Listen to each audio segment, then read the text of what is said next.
सय्यदुल अंबिया वल मुरसलीन सय्यदना व नबीना शफीना हबीबना व हबीब नुफूसना मौलाना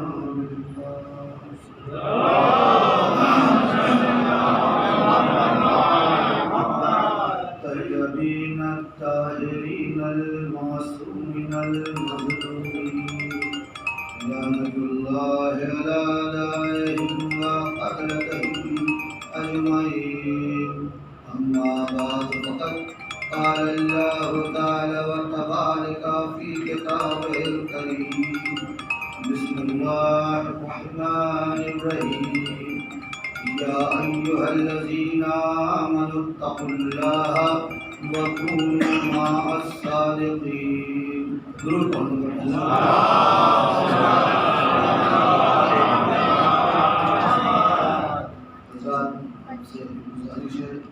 के मरतबा सुने हम मरतबा सुने तौफीक के मरहूम मिर्ज़ा जलालुद्दीन हैदर इब्ने बिलाल मिर्ज़ा बाल आरा बिन्ते हुज़ूर आलमीन मिर्ज़ा।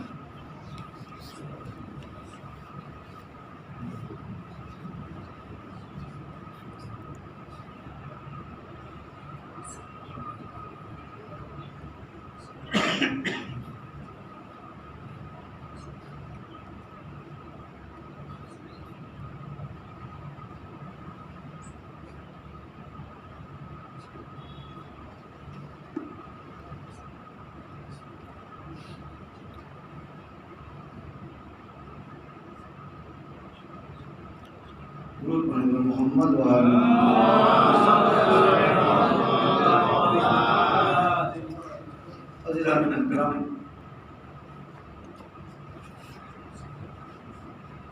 मुहर्रम करीब करीब मंजिल पर पहुँच चुका है। माह मुहर्रम और ये पहला मौका शुक्रगुजार हूँ जनाब ओम साहब का कि उन्होंने मौका दिया और ओम साहब तो ज़रिया है। बाकी शहज़ादी सलामुल्लाह अलैहा की अता है और उन्हीं का सदका है। मिंबर पर वही आता है जिसे वो चाहती हैं, जिसे उनसे उनकी तरफ से इजाज़त मिलती है। तो वो शुरू हो चुकी है, इसलिए तवज्जो पूरी चाहता हूँ। तो इससे कोई ये गुमान न कर ले कि शहज़ादी सलामुल्लाह अलैहा सिर्फ उसी को मिंबर पर जाने की इजाज़त देती हैं जो ईमान रखता है या जो इमाम आली मकाम से मोहब्बत रखता है, बल्कि उसे भी इजाज़त मिल जाती है जो मुनाफिकत फैलाने वाला है और मिंबर पर जाता है। आप कहेंगे ये कैसी बातें कर रहे हैं, इतनी बड़ी बात, दलील क्या है आपके पास? तो हालांकि मेरे लिए ये जो है बाइसे शरफ है कि दो जनाब तशरीफ़ फरमा है और मैं मिंबर पर इस वक्त हूँ। हालांकि हालात हाजरा को देखते हुए जनाब और आपके रास्ते में आना नहीं चाहिए, लेकिन ये पूरा यकीन है कि ये दोनों जनाब जो हैं वो मुझसे मोहब्बत रखते हैं और इनकी दुआएं और इनकी इजाज़त मेरे साथ है। तो इसी मेरे फिक्र ने और हिम्मत पैदा की मिंबर पर आने की और मिंबर पर आकर बयान को आगे बढ़ाने की। तो दलील की ज़रूरत है, पुख्ता दलील होनी चाहिए, क्योंकि बहुत बड़ी बात है कि शहजादी सिर्फ ऐसा नहीं है कि जिसको पसंद करती है सिर्फ उसको इजाज़त मिलती है उनकी तरफ से कि मिंबर पर चले जाओ। अगर ये मिंबर जागीर है शहजादी की तो फिर इस मिंबर पर उसे भी इजाज़त मिलती है जिसे शहजादी पसंद नहीं करती। क्यों इजाज़त देती है? दलील सुनिए। अल्लाह जिस तरीके से दो किस्म के लोगों को दौलत अता करता है, जिसके पास जो होता है उस दौलत के इस्तेमाल से वो अपनी उस चीज में इजाफा करता है। क्या कहने साहब। जैसे खुदावंद आलम ने दौलत जनाब खदीजा को भी अता की, खुदावंद आलम ने दौलत शद्दाद को भी अता की। जनाब खदीजा के पास इनकिसारी थी, मार्फत परवरदिगार थी। शद्दाद के पास गुरूर था। अब जिसके पास जो था उसने उसमें इजाफा किया। जनाब खदीजा ने अल्लाह की दी हुई दौलत से अपनी इनकिसारी और अपनी मार्फत में इतना इजाफा कर लिया कि उसी दौलत के जरिए इस्लाम को हमेशा हमेशा के लिए एक नई जिंदगी अता कर दी। हमेशा हमेशा के लिए एक नई जिंदगी अता कर दी। लेकिन शद्दाद के पास गुरूर था। शद्दाद ने भी उस दौलत के जरिए अपने गुरूर में इजाफा किया और खुदाई का दावा कर बैठा और जहन्नम की ग़िज़ा बन गया। और जहन्नम की ग़िज़ा बन गया। मिजाजे परवरदिगार को शहजादिये कौनैन से ज्यादा बेहतर कौन समझेगा? लिहाजा जो मिजाज उधर है वही मिजाज इधर है। हुसैन से मोहब्बत रखने वाले को मिंबर पर जाने की इजाजत इसलिए दूंगी कि ये मिंबर उसके लिए बाइसे शफात बन जाएगा, जिक्र हुसैन बाइसे नजात बन जाएगा। लेकिन मुनाफिक जो 5 लोगों के बीच में 10 लोगों के बीच में मुनाफिकत फैला रहा है, अगर इसे मिंबर पर न भेजूंगी तो ये धीरे धीरे मुनाफिकत फैलाता रहेगा। लिहाजा इसका मिंबर पर जाना जरूरी है ताकि अपनी मुनाफिकत को जब ये मिंबर से फैलाएगा तो हमेशा हमेशा के लिए जलील और रुस्वा हो जाएगा। और वो मिंबर जो अब तक बाइसे शफात था अब इसके लिए सिर्फ लकड़ियों का ढेर बन के रह जाएगा।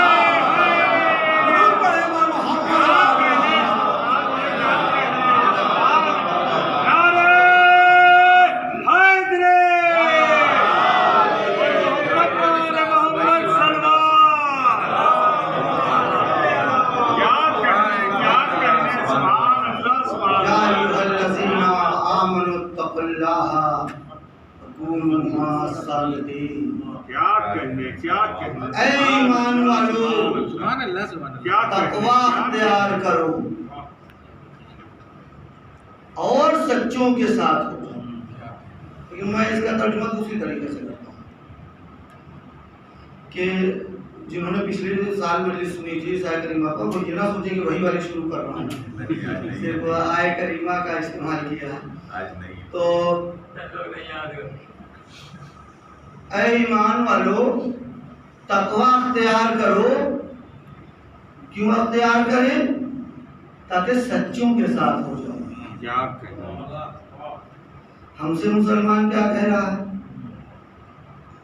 मिंबर पर जब जाइए तो जुबान से आपके कोई ऐसा जुमला ना निकले कि मुसलमान भाइयों में बंटवारा हो। ऐसा जुमला जुबान से ना निकालिए कि दिल में दूरियां पैदा हों। ऐसा जुमला जुबान से बिल्कुल मत निकालिएगा जिससे आपस में इत्तेहाद खत्म हो जाए। मुसलमान हमसे ये कह रहा है, जबकि आपने आय करीमा के तर्जुमे पर गौर नहीं किया। ये बंटवारा तो अल्लाह कर रहा है। या अय्युहल्लज़ीना आमनुत्तकुल्लाह वकुनू मअस-सादिक़ीन। ऐ ईमान वालों, क्या कहने यानी अल्लाह ने मुसलमानों को अलग कर दिया। क्यों? क्योंकि अल्लाह का इस्लाम है। अल्लाह से बेहतर अपने बंदों का जानने वाला कौन है? अल्लाह ये जान रहा है कि मुसलमान के घर में पैदा हो गए तो ला इलाहा इल्लल्लाह को सर्टिफिकेट बना लिया। बाकी इनको ना अल्लाह से मतलब है, ना इनको नबी से मतलब है, ना इनको औलिया से मतलब है, ना इनको कुरान से मतलब है, ना इनको नमाज से मतलब है, ना इनको रोजे से मतलब है। अल्लाह के हुक्म से इनको कोई मतलब नहीं। इनको शराब से कोई गुरेज नहीं, इनको चोरी से कोई गुरेज नहीं, इनको लूट से कोई गुरेज नहीं। अलग करो इनको। क्या कहने, अलग करो इनको। किसको मुखातिब करो? मोमिनीन को मुखातिब करो। वाह, क्यों अलग करो? पूरी तवज्जो से करना। क्यों अलग करो? ताकि तकवा अख्तियार करें। क्यों तकवा अख्तियार करें? ताकि सच्चों के साथ हो जाएं।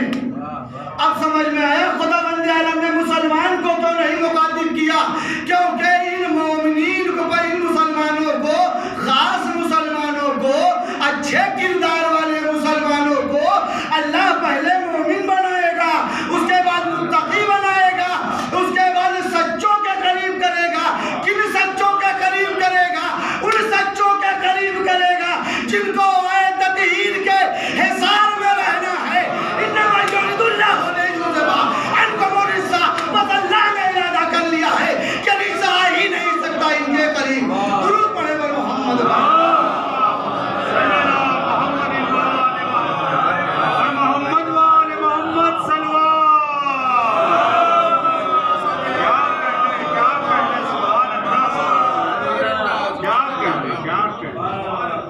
लेकिन जिनको छांट दिया उनकी बात तो छोड़िए, जिनको मुखातिब किया वो भी परेशान हो गए। पालने वाले तेरे हबीब ने तेरी वहदानियत के बारे में कहा, हम ईमान ले। तेरे नबियों के बारे में बताया, हम ईमान ले आए।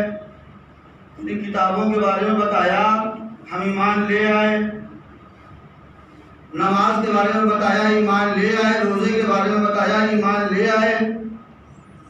ऐ मेरे महबूब, जो जो जिस तरीके से जिंदगी को बसर करने का हुक्म दिया तेरे हबीब ने, हम सब पर ईमान ले आए। अब मुत्तकी कैसे बने? क्या कहने, क्या कहने। और इतना सब कुछ ईमान लाने के बाद भी हम मुत्तकी क्यों नहीं हैं? इतना ईमान लाने के बाद भी हम मुत्तकी क्यों नहीं हैं? तो सुनिए, हमारे और आप जैसे आधे कच्चे आधे पक्के ईमान वालों के बात का जवाब देने अल्लाह नहीं आएगा। आपकी बात का जवाब सानिए ज़हरा आज़ा खाने से अल्लाह की मोहब्बत दिल में जरा बराबर भी अगर है तो मुझसे सुनिए कि इतना सब कुछ ईमान लाने के बाद भी आप मुत्तकी क्यों नहीं हैं? क्या कहने, क्या कहने।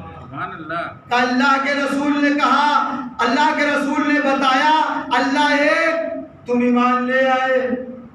उसने आदम की बुजुर्गी के बारे में बताया, तुम ईमान ले आए। नूह के बारे में बताया, तुम ईमान ले आए। इब्राहिम के बारे में बताया, तुम ईमान ले आए।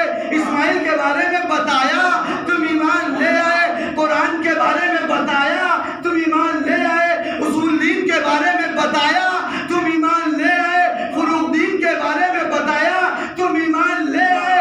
लेकिन खुदा का रसूल बताता गया, तुम ईमान लाते गए।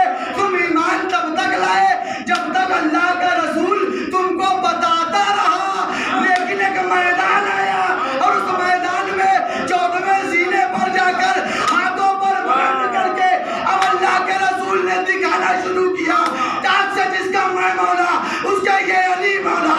दरूद पढ़े पर मोहम्मद वाला।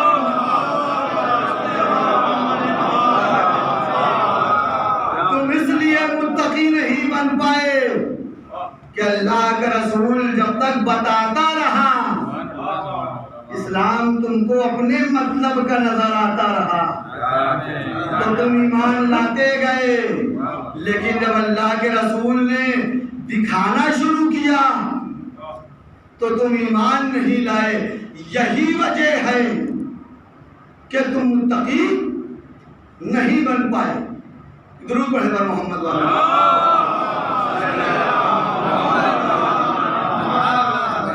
अच्छा, मुत्तकी बने कैसे? तक़वा है क्या? मुत्तकी बने कैसे? तक़वा है क्या? तो मौला कायनात अमीरुल मोमिनीन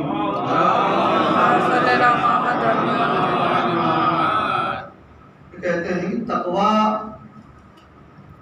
दरअसल इंसान का अखलाक है। बात ज़हन में रहे, तकवा अखलाक है।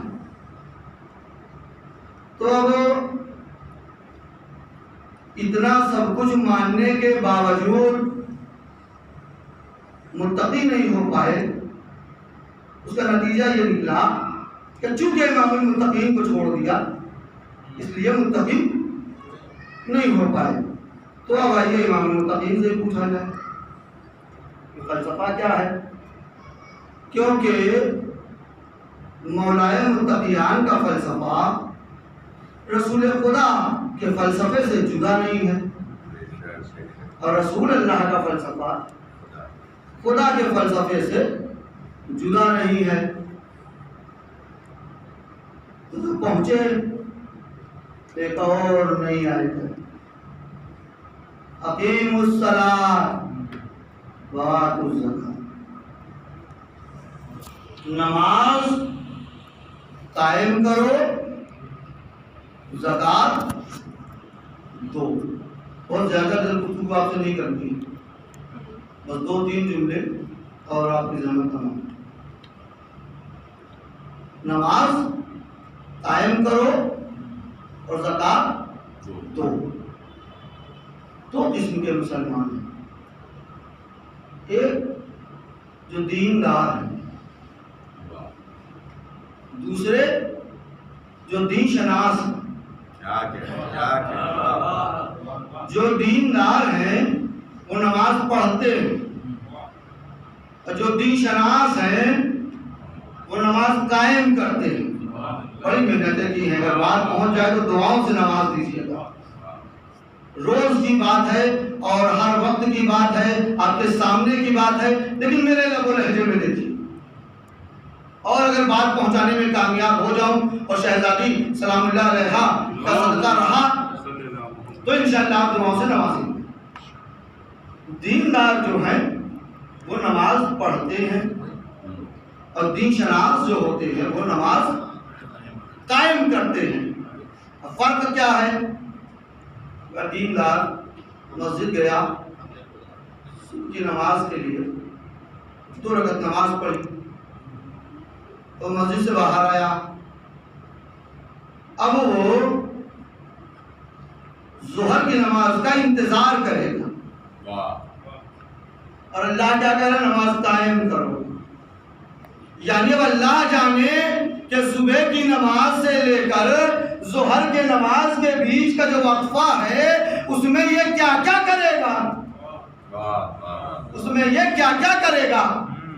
तो नमाज कायम हुई, सिलसिला टूट गया ना।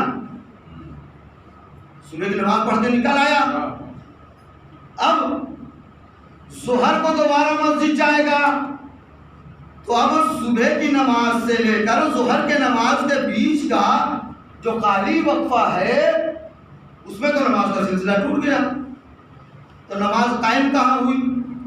खुदा हुक्म दे रहा है नमाज कायम करो। तो जो दीशनास है वो नमाज कायम क्यों करते हैं? वो इसलिए कायम करते हैं कि जो दीशनास हैं उनको अल्लाह ने शनाख्त की सलाहियत अता की है। क्या कहने, सुभान अल्लाह। उनको शनाख्त की सलाहियत अता की है। अब उन्होंने अपनी अक्ल को इस्तेमाल किया कि सुबह की 2 रकात नमाज तो हो गई, लेकिन नमाज को कायम करना है। कैसे नमाज को कायम करें? तो उन्होंने कहा ऐसे के पास चले जिसके लिए खुदा खुद कह रहा है ये वो लोग हैं जो नमाज को कायम करते हैं और हालत रुकू में ज़कात देते हैं। ये वो लोग हैं जो नमाज कायम करते हैं और हालत रुकू में ज़कात देते हैं। तो अब ऐसा किया जाए कि चुप्पे से चलकर ये देखा जाए कि ये नमाज के बाद क्या करते हैं, क्योंकि यही वो हैं जो नमाज के कायम करने वाले भी हैं और ज़कात देने वाले भी हैं। नमाज है क्या, नमाज का फ़लसफ़ा क्या है? कल साहब नमाज बुराई से रोकती है और नेकियों की तरफ ले जाती है। नतीजा बाद में देना है, वरना मैं यही कभी रुक कर कह देता कि अब मुसलमान अपने अंदर की बुराई को खत्म करता चला जाए, नमाज कायम होती चली जाएगी। अच्छाइयाँ करता चला जाए, नमाज कायम होती चली जाएगी। लेकिन इससे भी अच्छा नतीजा सुनिए, दुरूद पढ़े पर मोहम्मद।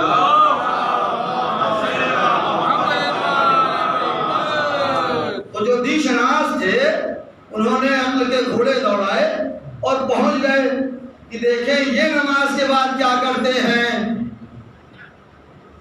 देखा मौलाए मुत्तकियान नमाज इशा से फारिग हुए, घर की तरफ पहुंचे,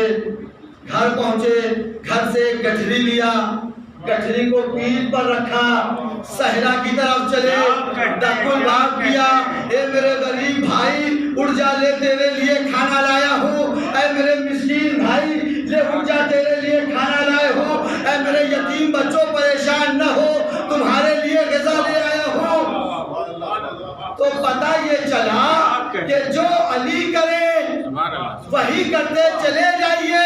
एक नमाज से दूसरी नमाज के बीच का जो वक्फा है, यानी अब नमाज पढ़कर जब निकलिए और कोई बरहना दिख जाए तो उसके कपड़े का इंतजाम कर दीजिए, नमाज कायम हो जाएगी। कोई भूखा नजर आ जाए उसके खाने का इंतजाम कर दीजिए, नमाज कायम हो जाएगी। कोई यतीम नजर आ जाए, जमाना उस यतीम को दबाकर उसके माल को हड़पने की कोशिश में लगा हो, यतीम अल्लाह की तरफ देख रहा हो, पालने वाला कोई सहारा नहीं है, तुम आगे बढ़ो, यतीम के सर पे शफकत से हाथ फेरो। जमाना मुखालिफ हो गया तो क्या हुआ, मैं तुम्हारे साथ हूँ, मैं किसी को तुम्हारा माल हड़पने ना दूंगा। कोई मजलूम है, जालिम उसके ऊपर जुल्म कर रहे हैं, कोई उसका साथ देने वाला नहीं है, तुम उसके साथ खड़े हो जाओ। जालिम की तादाद से न घबराओ, बल्कि मजलूम के साथ खड़े हो जाओ, क्योंकि मजलूम के साथ खड़े होने वाले को हुसैनी कहते हैं, जालिम के साथ खड़े होने वाले को यजीदी कहते हैं, यजीदी नमाज पढ़ने वाले को कहते हैं, हुसैनी नमाज कायम करने वाले को कहते हैं। क्योंकि यजीदी फौज से भी नारे तकबीर की आवाज आ रही है, हुसैनी फौज से भी नारे तकबीर की आवाज आ रही है। दोनों में फर्क क्या है? उधर जुल्म है, इधर इंकिसारी है, इधर खुदावंद आलम की मारिफत है, इधर सब्र है। दुरूद पढ़े पर मोहम्मद।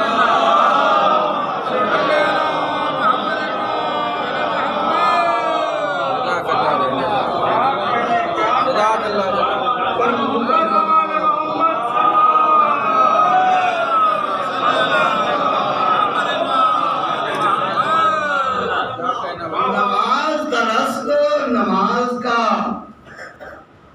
जो तर्जुमा है, लफ्ज़ी मानी जो है, तो तमाम तर्जुमे में, तमाम लफ्ज़ी मानी में एक माना जो भी है, इनकिसारी।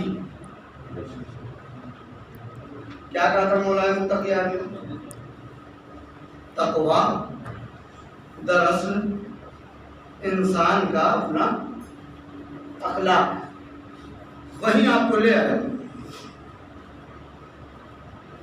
नमाज के लफ्जी मानी है, पूरी तवज्जो, इनकिसारी का खुलासा है अखलाक। या लफ्जों को बदलूं, इन नमाज कायम करो और ज़कात दो। नमाज के लफ्जी मानी है इनकिसारी, और इनकिसारी अखलाक की ज़कात है। इनकिसारी अखलाक की ज़कात है। अपने अखलाक की ज़कात देते चले जाइए, नमाज कायम होती चली जाएगी। और जब नमाज कायम हो जाएगी तो एक सजदा होगा जो तूल पाता चला जाएगा, हुसैन आपके करीब होते चले जाएंगे। दुरूद पढ़े पर मोहम्मद।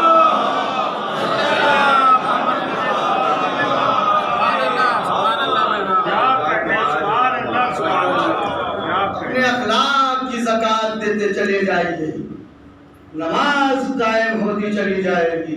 नमाज जाकर सजदा कर लेना, रुकू कर लेना, सलाम पढ़ लेने का नाम नहीं है। नमाज नाम है हमारे अंदर से बुराइयों को खत्म करने का और हमारे कदम को अच्छाइयों के तरफ लगा देने का। और अब हर इंसान, हर नमाज पढ़ने वाला अपना तजजिया खुद करे। जितनी बुराई उसके अंदर से खत्म होती चली जाएगी, उतना बड़ा वो नमाजी होता चला जाएगा, उतना बड़ा वो मुत्तकी होता चला जाएगा।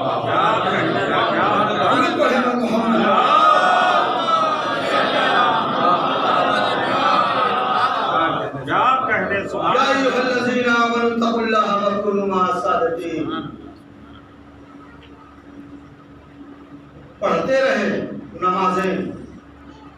हजरत आदम पर ईमान ले आए, हजरत नूह अलैहिस्सलाम पर ईमान ले आए, उसूल दीन पर ईमान ले आए, फुरूक दीन पर ईमान ले आए, लेकिन उसके बावजूद मुत्तकी नहीं है। क्यों मुत्तकी नहीं है? क्योंकि मारिफत नहीं है। क्योंकि मारिफत नहीं है। ऐसा हो ही नहीं सकता कि किसी के अंदर अल्लाह की मारिफत न हो और वो मुत्तकी हो जाए, वरना मारिफत तो उस चीज को कहते हैं कि अगर एक अदना सी मखलूक के अंदर भी मारिफत आ जाए तो वो ऐसा जवाब दे कि नबी खुदा को सोचने पर मजबूर। और ऐसे ही नहीं कह रहा हूं, बल्कि दलील के लिए लफ्ज़े मौजूद है। लफ्ज़े क्या मौजूद है? पूरा वाकया मौजूद है। बारहा सुनते रहते हैं आप, हजारों मर्तबा सुना होगा आपने चींटी और जनाब सुलेमान अलैहिस्सलाम का वाकया, लेकिन मेरे लबो लहजे में भी देख लीजिए। और मैं एक बात आपको और बता दूँ, आप हमारे अपने हैं, मैं कोशिश करके मजलिस ऐसी तैयार करता हूँ, कोशिश ये करता हूँ जब मैं मिंबर से उठूँ कोई मुझसे कुछ पूछे ना, भैया ये कहाँ से पढ़ दिया। तो इसीलिए मैं जो बच्चा जानता है जिन वाकयात को, जिन चीज़ों को, बस उसको कोशिश ये करता हूँ और शहजादी से दुआ ये करता हूँ कि वो तमाम वाकयात मेरे अपने लबो लहजे में सेट हो जाए और फिर हो जाए। यही कोशिश मेरी रहती है, कुछ नया लाने की कोशिश नहीं करता हूँ। वरना मिंबर से उतरने के बाद सामने वाला पूछ लेगा तो मैं कहाँ कुरान लिए पीछे दौड़ूंगा। हम कुरान लेके जिसे रसूल ने समझा पाए तो मेरे जैसा साथी और सिर्फ कुरान के सहारे कहाँ समझा पाएगा। तो बहरहाल मेरे लिए बोले में देख लीजिए क्या कहा चीटी ने, जल्दी अपने दिलों में घुस जाओ। क्यों? सुलेमान अपने काफिले के साथ सफर पर हैं।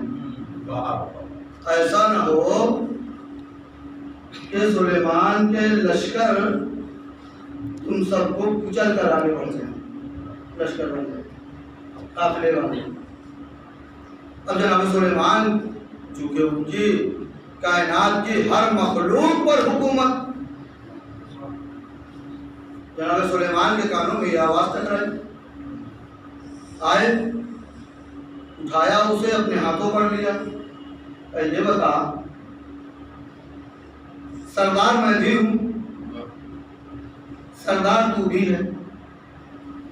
फर्क ये है कि अल्लाह ने मुझे पूरी तवज्जो दिलाने मोहतरम आपके मिजाज का जुमला हदिया करने जा रहा हूं। हालांकि जो जुमले गुजर चुके हैं उसमें बहुत मेहनत की थी, अब जो जुमले आने वाले हैं वो आप सुनते रहते हैं, बस खाली अपना लबो लहजा देने की कोशिश की। लेकिन मैं जानता हूं कि आपको यही जुमले ज्यादा पसंद आएंगे, वो मेहनत वाले कम पसंद आए। एक दुरूद पढ़े मोहम्मद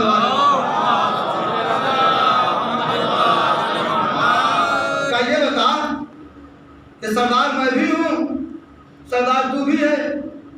फर्क ये है कि खुदावंद आलम ने मुझे इस कायनात की हर मखलूक का सरदार बनाया है। मेरी हुकूमत में सब हैं और तू सिर्फ चीटियों की सरदार है, लेकिन बहरहाल सरदार है। तो तू इतना तो जानती ही है कि मैं अपने काफिले को लेकर हवा के दोष पर सफर कर रहा हूँ। पूरी तवज्जो, हवा के दोष पर सफर कर रहा हूँ। फिर तूने ये क्यों कहा कि सुलेमान का लश्कर, सुलेमान का काफिला हो सकता है कि तुम्हें कुचल कर आगे बढ़ जाए? तो उसने कहा या नबी अल्लाह गुस्ताखी मुआफ, या नबी अल्लाह गुस्ताखी मुआफ। पूरी तवज्जो दिलाओ, या नबी अल्लाह गुस्ताखी मुआफ। सरदार आप भी हैं, सरदार मैं भी हूं। हर उम्मत अपने सरदार से कुछ न कुछ चाहती है। मैं जानती हूं आप हवा के दोष पर सफर कर रहे हैं, लेकिन अगर मेरी उम्मत ने आपकी काफिले वालों को हवा के दोष पर सफर करते देख लिया तो ये मुझसे मुतालबा करेगी कि मुझको भी लेकर हवा के दोष पर चलो। अब जुमला सुनिए, पूरी तवज्जो, मुझे भी हवा के दोष पर लेकर चलो। तो या नबी अल्लाह, सरदार आप भी हैं, सरदार मैं भी हूं, लेकिन मैं ये जानती हूं कि मैं सरदार हूं तो सही, लेकिन आप सरदार के साथ साथ नबीए खुदा भी है, नबीए खुदा भी है। मैं नबीए खुदा की बराबरी कैसे कर सकती हूँ? मैं रुक करूंगा रब का, आया रब के मुसलमानों, अरे तुमसे बेहतर तो ये अदनासी मखलूक जीती है कि नहीं? गुनाह पता है कि वक्त के नबी से नबीए खुदा के बराबरी नहीं की जा सकती। तुम कैसी उम्मत थे, नबी के पैर में भी बैठते थे, नबी को अपने जैसा नहीं कहते थे।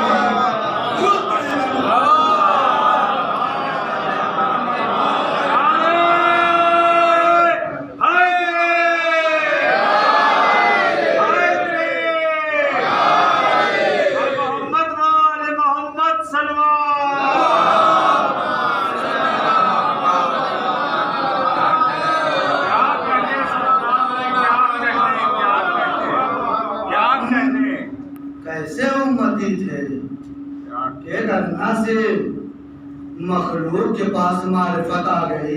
क्या बात है, सुभान अल्लाह, सुभान अल्लाह। तो उसे ये पता है कि एक नबी खुदा का मुकाबला नहीं किया जा सकता। तुम सारी जिंदगी में पहलू में रहने के बावजूद मारिफत न हासिल कर सके। तो अब जनाब सुलेमान अलैहिस्सलाम ने एक नफ्सियाती सवाल कर दिया। आप सब जानते हैं, उससे बेहतर जानते हैं, यह फितरत इंसानी है कि इंसान जब अपनी तारीफ सुनता है तो वो सवाल को बढ़ा देता है, ज़्यादा कर देता है, कभी और तारीफ करेगा। तो जनाब सुलेमान अलैहिस्सलाम ने भी सवाल कर लिया, अच्छा सरदार मैं भी हूँ, सरदार तू भी है, ये बता हम दोनों में इस वक्त अफजल कौन है? पूरी तवज्जो, हम दोनों में इस वक्त अफजल कौन है? चींटी ने आवाज दी या नबी अल्लाह गुस्ताखी मुआफ, आप सारी कायनात के हर मखलूक के सरदार हैं, अल्लाह के नबी हैं, बावजूद इसके आप जमीन पर खड़े हैं। और मैं इस वक्त उस नबी खुदा के हाथों पर बुलंद हूँ जिसकी हुकूमत कायनात की हर मखलूक पर है। फलसफा बता दिया एक अदनासी मखलूक ने कि अगर वक्त का नबी खुदा किसी अदनासी मखलूक को भी अपने हाथों पर बुलंद कर दे तो वो कायनात की तमाम मखलूक को छोड़ना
मिजाज। क्या है? मारिफत। क्या कहने, ये मारिफत है। अच्छा वो तो मौलाना मुफ्तियान है, अल्लाह ने अपने रूह से हल किया। तो इंसान कह सकता है कि उनको तो मारिफत होगी। कोई आम दलील हो, किसी आम इंसान की दलील हो मारिफत वाली तो दीजिए। बारहा आपने ये वाकया सुना होगा, फिर कह रहा हूँ कि मेरे लबो लहजे में भी देख लीजिए। जनाब मुकद्दस अर्ज़वेली जिनका नाम अहमद था, उनके वालिद बुजुर्गवार कि जिनका नाम मोहम्मद था, एक रोज का वाकया है। पूरी तवज्जो दिलाने का होता नुक्ता वहीं जाएगा जहाँ आप चाहते हैं। बहरहाल वाकया सुनेंगे तभी नुक्ते का लुत्फ आएगा, तभी जुमले का लुत्फ आएगा। खेत में काम कर रहे हैं, वक्त गुजरता रहा, काम में ऐसा मसरूफ हुए कि पता ही नहीं चला कि वक्त क्या हो गया। अब जब काम से फारिग हुए तो समझ में आया ये तो बहुत देर हो गई, भूख भी लगी। अब ये ख्याल ही आया था कि भूख महसूस हो रही है, देखें मार्फत परवरदिगार क्या होती है। क्यों खुदावंद आलम ने आम मुसलमानों से मुतालबा नहीं किया मुत्तकी होने का?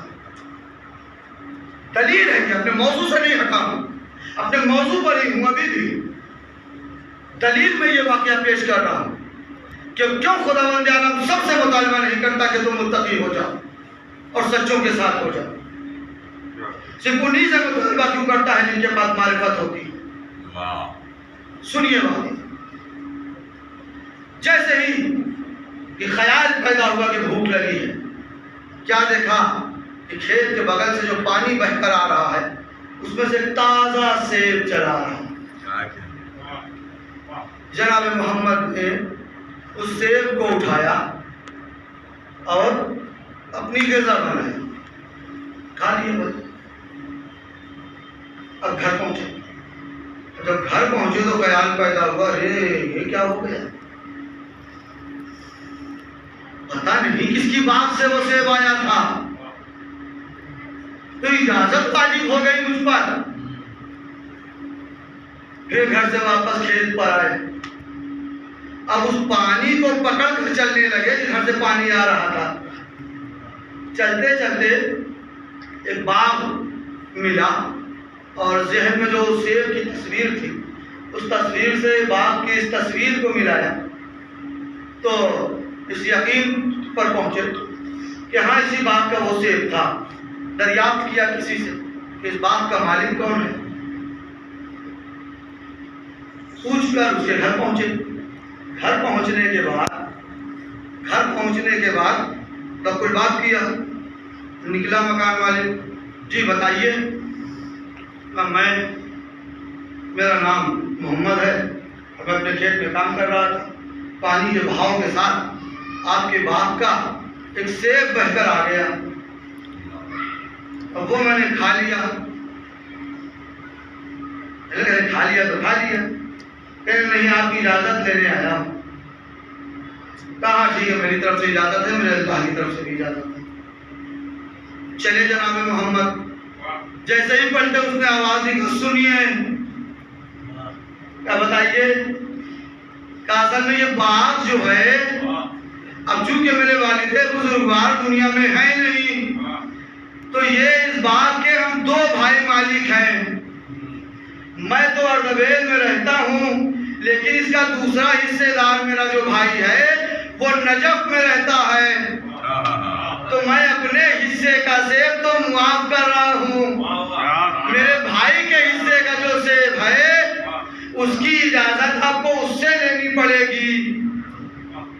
मार्फते परवरदिगार है, जानते हैं हमारे और आपके लिए सेब की हैसियत है, पूरा सेब की दुकान हो, ठेला हो, हम खा डालेंगे, इजाजत गई ऐसी तैसी, लेकिन उनके पास मार्फते परवरदिगार है।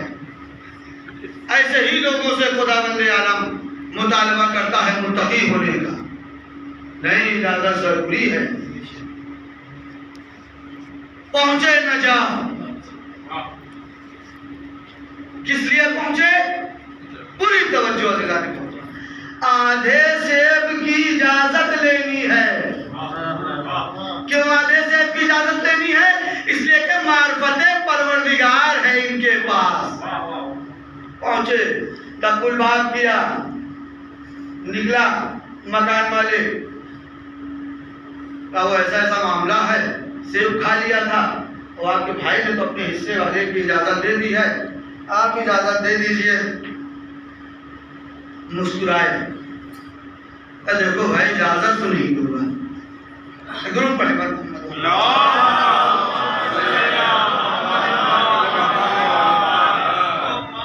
आखिरी जुमला है, उसके बाद आप मैं इजाजत तो नहीं दूंगा, दे लीजिए इजाजत,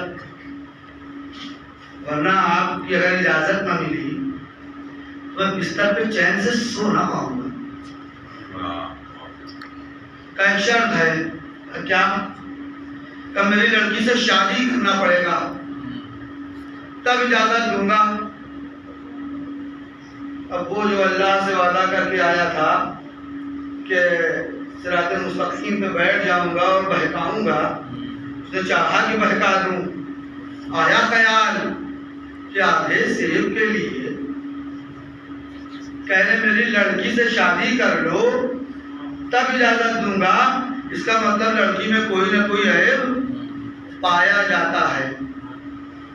कहा आप इतने मालदार हैं, मेरे बारे में आप कुछ जानते भी नहीं हैं कि मैं कौन हूँ, क्या हूँ, कैसा हूँ, उसके बावजूद आप अपनी बेटी का अक्द मुझसे करना चाहते हैं। क्या आपकी बेटी में कोई ऐब है? कहाँ है भाई? और एक दो ऐब नहीं, तीन ऐब है। क्या बताइए? हाँ, दूसरी तरफ मत जाइए, यहाँ वही वाला है जी। क्या है? कहा वो अंधी है, वो गूंगी है, वो लंगड़ी है।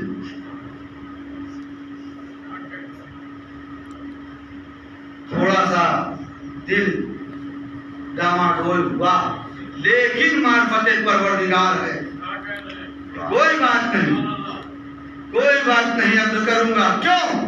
क्योंकि उस आधे सेब की इजाजत लेनी है।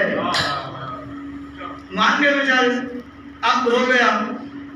अब बीवी के पास जाना है, दिल में क्या ख्याल है?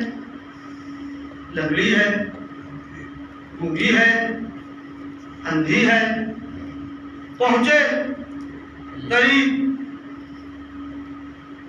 सलाम जवाब के बाद अब जब नजर उठाई बीवी ने तो क्या देख रहे हैं जनाब मोहम्मद कि ऐसी खूबसूरती तो आज तक कभी देखी ही न थी। आंखें भी सही सलामत, हाथ भी सही सलामत, पैर भी सही सलामत, सलाम का चूंकि जवाब दिया तो जुबान भी सही सलामत। आपके बाबा ने तो मुझसे ये कहा था कि आप अंधी हैं, आप लंगड़ी हैं, आप गूंगी हैं। कहा तो उसमें गलत क्या कहा?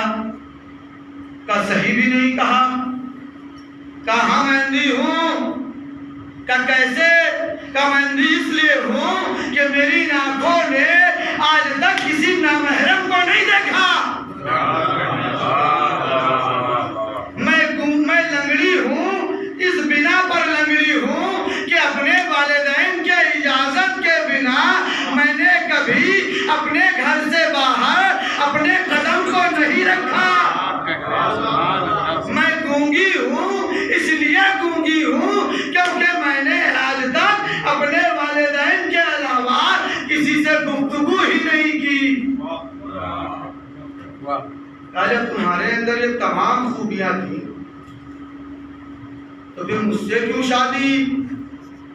तभी मेरे बारे में ना आप जानती हैं, ना आपके वालिद बुजुर्ग जानते हैं। का आज ही सवेरे नमाज से फारिग होकर मेरे वालिद जब सलाम करने गए मौला को।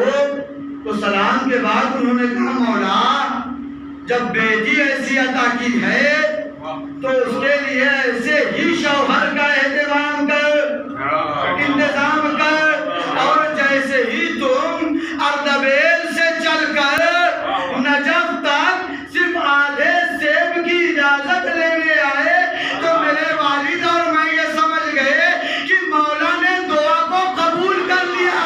तुम अपने से नहीं आए हो बल्कि मौला ने भेजा है, बल्कि मौला ने भेजा है। अंदाजा लगाया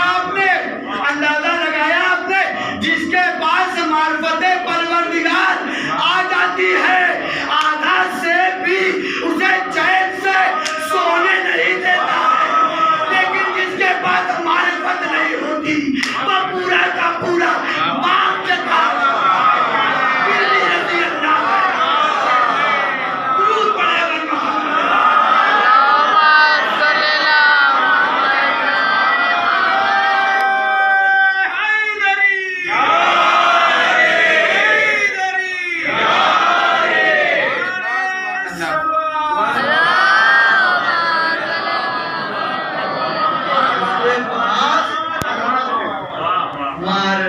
जाती है आधा से भी उसे चैन से सोने नहीं देता। और जिसके पास मार्फत नहीं है वो किसी का खेत खा जाए, किसी का बाग खा जाए, किसी का घर खा जाए, वो कुछ भी कर सकता है, आजाद है। क्यों आजाद है? क्योंकि उसके लिए भी एक घर तैयार है। भाई वहां जाने वाले भी तो होने चाहिए। दुरूद पढ़े मोहम्मद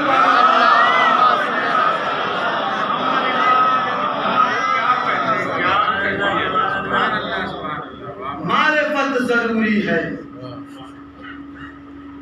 अजीजाने मोहतरम, आज दिल चाहता है कि जनाब शहजादी ज़ैनब सलामुल्लाह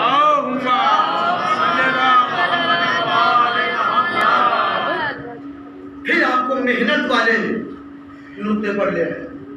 आखिरी नुक्ता और यही से रखते हैं, बहुत मेहनत की। उस जुमले पर जो जुमला बचपन से मैं भी सुनता चला आया और आप सब भी सुनते चले आए। बड़े बड़े खतीब ने, बड़े बड़े ज़ाकिरीन ने, बड़े बड़े उलमा ने उस जुमले का इस्तेमाल जब भी किया है मसाइल में किया। मैंने क्या, ये मैंने कुछ होता नहीं है। बात जहन में आ गई इसलिए मजलिस 2 मिनट और अब तो तुलानी हो रही है। जब जनाबे जावेद सलाम लेकर पहुंचे जनाब मोहम्मद बाकिर अलैहिस्सलाम और सलाम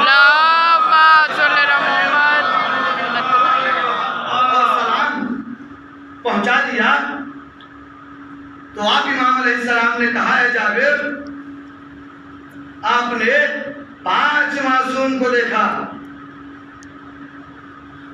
आपके नजदीक आपने ये बताइए कि आपने 5 मासूम का दौर देखा। जवाब दीजिए कि दौलत बेहतर है या गुर्बत बेहतर है, जवानी बेहतर है या ज़ईफ़ी बेहतर है। तीसरा वाला मेरे जहन से निकल रहा है तो इसी 2 पे यही सुन। तो जनाब जाबिर ने जवाब दिया कि मौला मेरे हिसाब से दौलत बेहतर है बनिस्बत गुर्बत। मेरे हिसाब से जवानी बेहतर है बनिस्बत ज़ईफ़ी। बरजस्ता मेरे आका ने कहा कि जावेद ये मेरे क्या करते हो, जानते नहीं हो मैं करने से ईमान कच्चा होता है, ईमान कमजोर होता है। इमाम मासूम जाबिर को मना कर रहे हैं कि मैं का इस्तेमाल न करो वरना ईमान कमजोर हो जाएगा। और आज हम ऐलान करते हैं कि मेरा आलम, मेरा ताज़िया, मेरा ज़ाखाना, मेरा फर्श, मेरा आलम, मेरा फरेला, मेरे हुसैन, मेरे रसूल, मेरे अली, जिस दिन हम ये मेरे कहना खत्म कर देंगे हम ये कहेंगे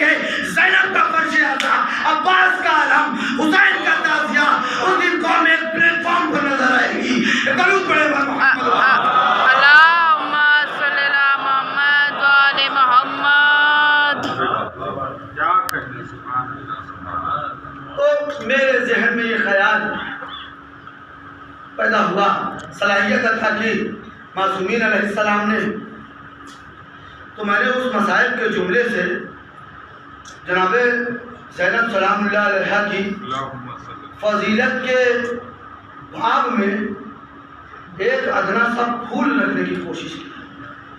बस बाकी मेरी औकात नहीं है कि मैं उनकी फजीलत में कोई बयान कर सकूँ। सवाल होता है, लोग आमतौर पर करते हैं कि जनाब ज़ैनब सलामुल्लाह अलैहा के फ़ज़ाइल और कमालात आप चाहे जितना पढ़िए, लेकिन आप इस हकीकत से आँख नहीं चुरा सकते कि जनाब ज़ैनब सलामुल्लाह अलैहा मासूमा नहीं, इस्मत की रिदा इनके पास नहीं। सुनिए, जवाब देने की कोशिश की है। अगर जवाब आपको पसंद आ जाए तो दुआओं से नवाज दीजिएगा मेरी वालिदा को कि अल्लाह उनके मुश्किलात को दूर करे। आमीन। जनाब ज़ैनब सलामुल्लाह अलैहा, जबकि बच्चों की फितरत ये होती है कि जहां नाना वहां बच्चे, जहां वाले वहां बच्चे, जहां वालिदा वहां बच्चे, या कम से कम जहां भाई वहां बहन। लेकिन अजीब अंदाज के जनाबे उम्मे सलमा अपने आप को न रोक पाई और आगे चादर के करीब कि इजाजत दे दीजिए कि दाखिले किसा हो जाऊं। जवाब आया कि उम्मे सलमा आप खैर पर हैं। रसूल खुदा का ये कहना कि आप खैर पर हैं, यानी कोई ऐसा भी है जो खैर पर नहीं है। दुरूद पढ़े पर मोहम्मद वाले मोहम्मद।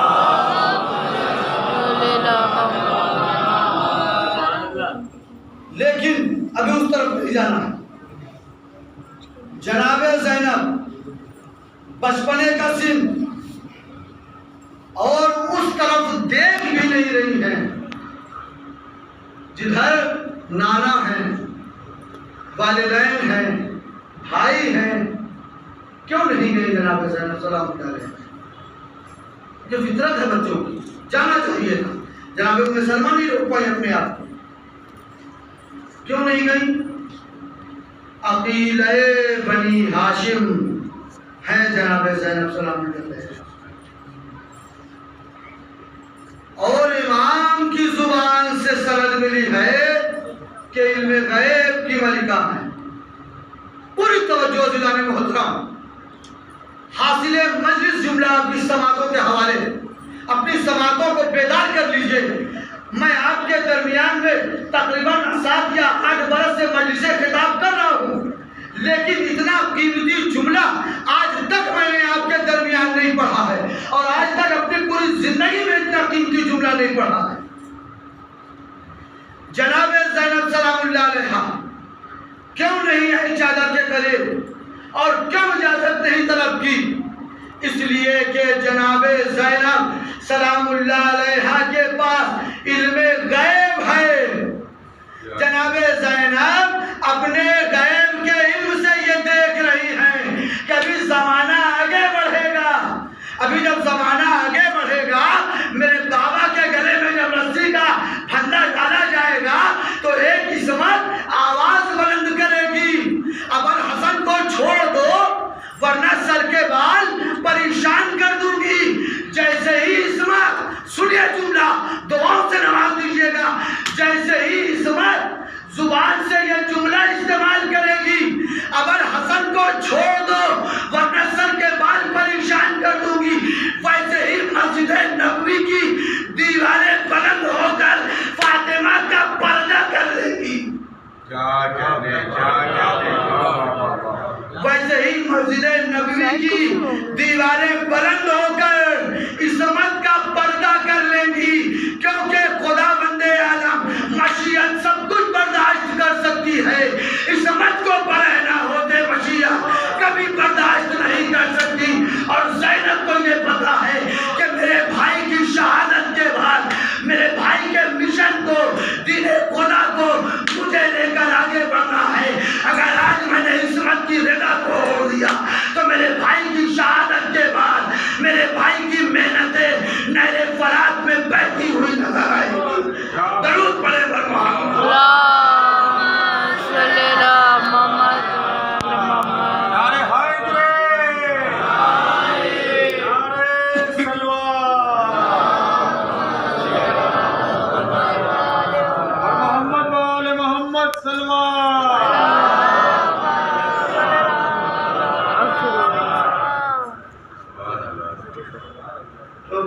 जनाब ज़ैनब सलामुल्लाह अलैहा मासूम से सनद है कि इल्म गैब।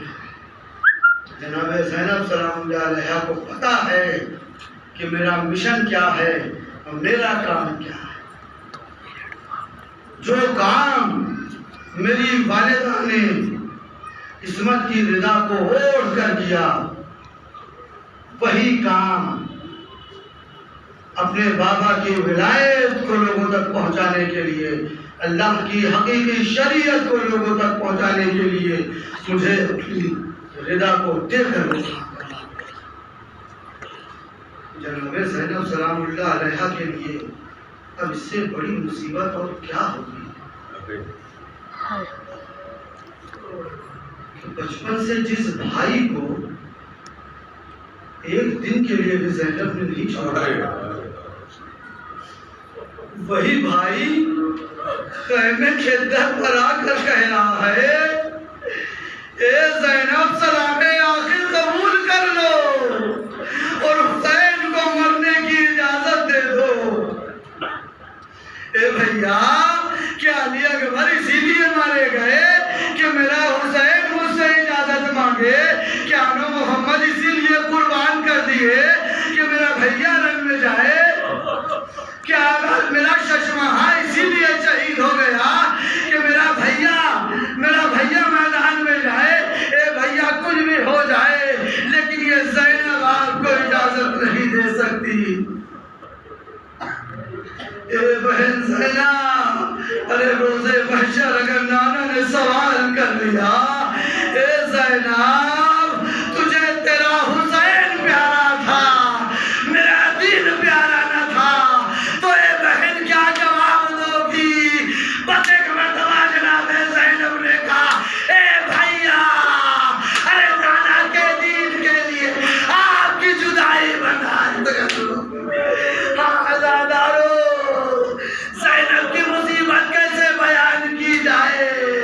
भाई रुखसत लेकर मैदान में आया, फिज़ा को खैमे के दर पर खड़ा कर दिया। बताओ मेरे भाई के क्या हाल है? फिज़ा बताती जाती है, हुसैन मैदान में पहुंचे, तुमने मेरे अकबर को मार डाला, तुमने मेरे कासिम को मार डाला। अरे बात दिखाओ और मुझसे जंग करो। आवाज आई बस मेरे हुसैन बार पलटा अपने रब की तरह। अज़ादारो हुसैन ने तलवार को नेहा में रखा, तीरों का वार हुआ, तलवारों का वार हुआ, पुरतेजी पर संभला न गया। पुरतेजी से जमीन पर आए, दुखियारी माँ आगे बढ़े, आ मेरे बड़ी मशक्कतों से चकिया पीस कर पा रहा है। हाँ ज़ादारो, अरे ज़ैनब पर क़यामत का मंज़र गुजर गया, हुसैन के सरो तन में जुदाई हो गए। एक इमाम का सर नोके नेज़ा पर बुलंद है, वक्त का इमाम जलते हुए ख़ैमे में गश के आलम में पड़ा है। ए बेटा सैयदे सज्जाद, वक्त के इमाम हो, सारे खैमे जल गए, इसी खैमे में जलकर मर जाए या मरना निकल जाए। ए पुपी अम्मा, जान का बचाना वाजिब है।